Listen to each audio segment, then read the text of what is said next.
What are the top 5 things that I would do differently had I been starting my business in 2021, a different environment than we were in 2006 when I did start? What are the things that I would be doing today differently if I was starting today? So I took a couple minutes to think about it, and I would say number 1 is always networking. I would be doing more networking. I'm an introvert. I'm someone who doesn't like to get out there, or used to be someone who didn't like to get out there, but I understand the importance of it. I understand that my network is truly my net worth. It's cliche, you hear it a lot, but it couldn't be further from the truth. And one of the things that you want to do as a new investor, especially during the pandemic, it could be hard. We're not getting out to bars, we're not shaking hands as much, but you want to get out there and go to every Zoom meeting that you can, get on meetup.com. There are a bunch of webinars, there are a bunch of online platforms where you can network. I would get into every face group, I would get into Clubhouse, I would get into anything where I could be amongst other people of like mind. You're going to learn things, you're going to virtually shake hands. I would try to get out there and, again, Meetup, Eventbrite, anything where I can gather and continue to learn from other people. Some of my greatest successes, some of my greatest pushes financially have not necessarily come from the things that I've learned on my own, but from connecting with other people and having them say, well, I've already done this. How about you check this out over here? Or I've already been here. Let me connect you with this person. So number 1, definitely get out there and network, meet as many people as you can, fill up your database, making sure that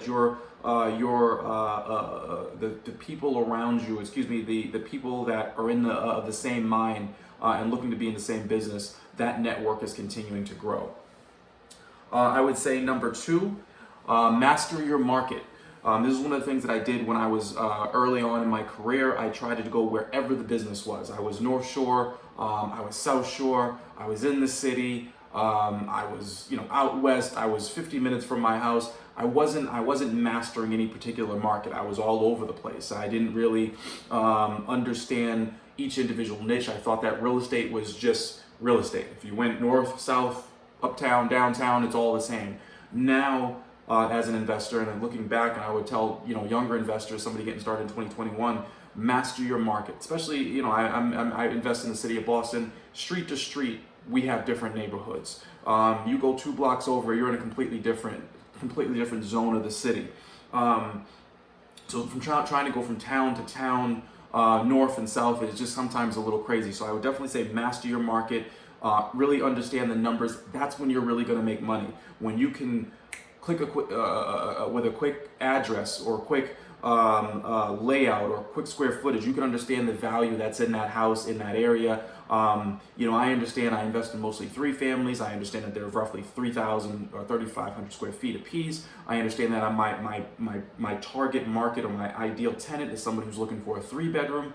4s are too big, too much waste and wear and tear on your property. 2s don't bring in enough income. So really understanding all the nuances of your market, super, super important.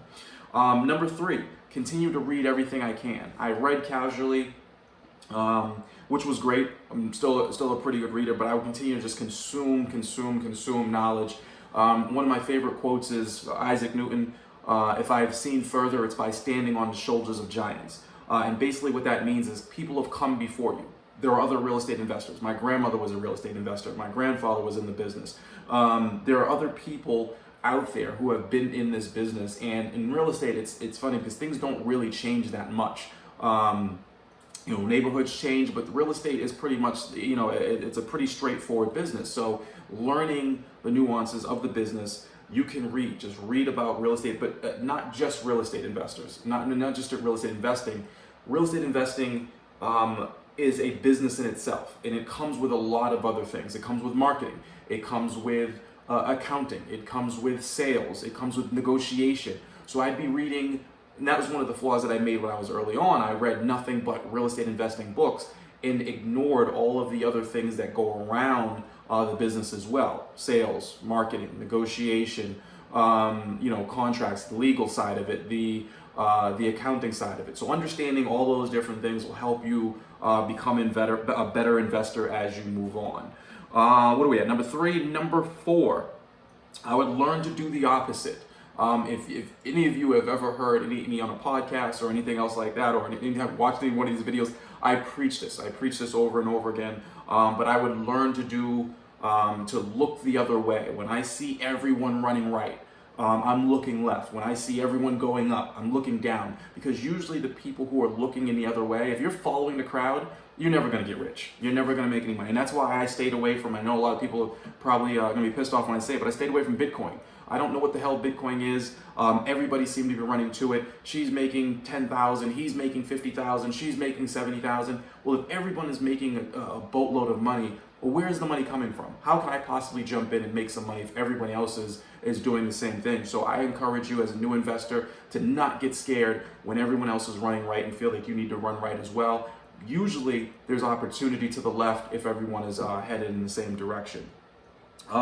And last but not least, the number 5 of the top 5 things that I would do differently is understand that cheaper is not better. I understand most new investors are looking for a cheaper market because there's a lower barrier to entry, meaning that the down payment that is required is lower to get into that particular market. That is not necessarily the market that you should look for. That barrier to entry, I understand that you're a new investor, you want to get in, but look at the long-term economics, look at the long-term stability and of that particular market that you're going into. Are there jobs coming? What is the average appreciation rate of that market? Has the market actually gone up? Is the population growing? That's a clear indication right there, right? Is the average, all these statistics are online. Is the average income of the household going up? I'll give you an example. If the population isn't growing, then the demand for housing isn't growing. And if the demand for housing isn't growing, you have a problem in the housing business. You want a supply and demand problem, meaning that you want there to be less homes available than people who need them, meaning your price of your property is going to go up. If the income in that neighborhood isn't growing, then how can your rent possibly grow? How do you charge $1,000 today and $1,100 next year if the income or the average income of that person isn't growing? If they're growing by 2%, but you're trying to raise your rents by 5%, you're going to have a problem eventually. So look at the statistics. Don't just look at barrier to entry and try to get into the market, but really look at the long-term stability of that market. I would rather fight it out, grab, scrape, crawl, beg, and get into a more stable, promising market than to try to force myself into the business just because I want to get in. You'll end up selling out in a few years, and it won't be a good investment for you. Trust me, I've done it several times. So those are my top 5 things: more networking, master your market, read more, learn to do the opposite, and don't just go into any cheap market because it's cheap. Hopefully you are successful in 2021. Hopefully this was helpful for you. I'm going to be answering a few more questions from our Wealth Builder Nation members. Hopefully you can stay with us on the next video.